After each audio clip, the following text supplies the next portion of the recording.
niko muhi kuri none sibwo duherukana mu bukwe bw'umwuzukuru utazihana kundi wabaye akajeni. Erega je namenye ibanga sinkima muri bwa buzima bwa mbere. Reka uzahindiye imiriyo. Ubu sigaye nkora imyitozo ya karate kenshi gashoboka. Niyo mpamvu ubona afite ubuzima bwiza. Turi nabaye umujene. Ibanga n'abandi barimenye. Zanchi Karate Academy. Abangaba bigisha abantu bakuru karate. Zanchi Karate Academy ni igisubizo cy'abashaka kwiga karate by'umwihariko bari mu majyepfo cyane cyane mu karere ka Huye. Aho kuva kuri uyu wa kabiri tariki 7 z'ukwezi kwa Kamena 2022 twagutangirije imyitozo ya karate ku bantu bakuru aho izaziba ku wa kabiri ndetse no ku wa kane hagati ya saa 12 z'umugoroba kugeza saa 1:30 z'umugoroba. Abato kandi namwe ntitwabibagiye tubaha ikaze tuzatubahugura ku wa gatandatu no ku cyumweru kuva ku isaha 2 kugeza ku isaha 4.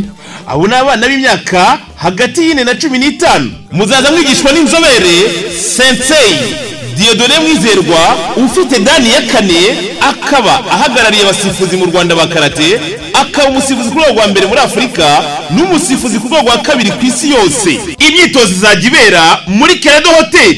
Duhamagara utazuyaje ukoreshe reservation kuri nimero zikurikira kuri 0788 65 98 93. Zanchi Karate Academy, ibanga ry'ubuzima bwiza.